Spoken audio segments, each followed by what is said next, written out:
आंध्र प्रदेश आणि कर्नाटक राज्यातील कांद्यावरील निर्यात खुली करून महाराष्ट्रातील शेतकऱ्यांवर अन्याय केल्याच्या निषेधार्थ केंद्र सरकारच्या वाणिज्य विभागाच्या अध्यादेशाची आझाद हिंद शेतकरी संघटनेच्या वतीने बुलढाण्यात होळी करण्यात आली। कांद्यावरील निर्यात बंदी उठविण्यात यावी यासाठी देशभर आंदोलन सुरू असताना 9 ऑक्टोबर रोजी फक्त आंध्र प्रदेश आणि कर्नाटकमधील गुलाबी कांद्याला निर्यात करण्याची परवानगी केंद्र सरकारने दुसऱ्यांदा दिली आहे। महाराष्ट्रात हजारो टन कांदा सडत असताना महाराष्ट्रातील कांदा उत्पादक शेतकऱ्यांवर जाणीवपूर्वक सलग दुसऱ्या वर्षी अन्याय केंद्र सरकारने केलेला आहे। महाराष्ट्रासह देशातील सर्व कांदा उत्पादक शेतकऱ्यांना समान न्याय देणे क्रमप्राप्त असताना फक्त आंध्र प्रदेश आणि कर्नाटकातील कांद्यावरील निर्यात बंदी उठविण्यात आली। नरेंद्र मोदी हे फक्त आंध्र प्रदेश आणि कर्नाटकचे पंतप्रधान नसून देशाचे पंतप्रधान आहेत। त्यामुळे केंद्र सरकार महाराष्ट्रासोबत दुजाभाव करीत आहे हे स्पष्ट झालेले आहे।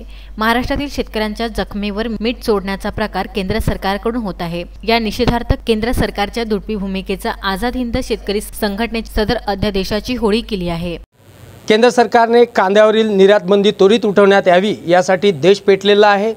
प्रत्येक शेतकरी संघटनेनं राजकीय पक्षानं राष्ट्रव्यापी आंदोलन केलेलं आहे। असं असताना देशातील कांद्यावरील निर्यात बंदी उठवण्याऐवजी केंद्र सरकारने फक्त आंध्र प्रदेश आणि केरळमधील कांद्यावरील निर्यात बंदी उठवलेली आहे।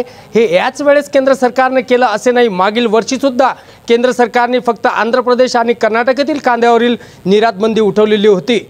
त्यामुळे केंद्र सरकारने राज्यातील देशातील शेतकऱ्यांसोबत दुटप्पीपणाची वागणूक केलेली आहे।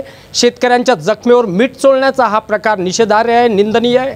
या घटनेचा आझाद हिंद शेतकरी संघटना निषेध करते आणि केंद्र सरकारने जी आंध्र प्रदेश आणि कर्नाटक मधील कांद्याला जी निर्यात बंदी उठवण्यात आलेली आहे त्या आदेशाची आम्ही होळी करून केंद्र सरकारचा निषेध करीत आहोत। पुनश्च एकदा आम्ही केंद्र सरकारला चेतावणी देतो की त्वरित देशातील प्रत्येक राज्यातील महाराष्ट्रातील कांदा उत्पादक शेतकऱ्यांना दिलासा द्यावा, कांद्यावरील संपूर्णतः निर्यात बंदी उठवण्यात यावी ही मागणी वजा चेतावणी आम्ही केंद्र सरकारला या माध्यमातून करीत आहोत। प्रशांत खंडारे, विदर्भ न्यूज, बुलढाणा।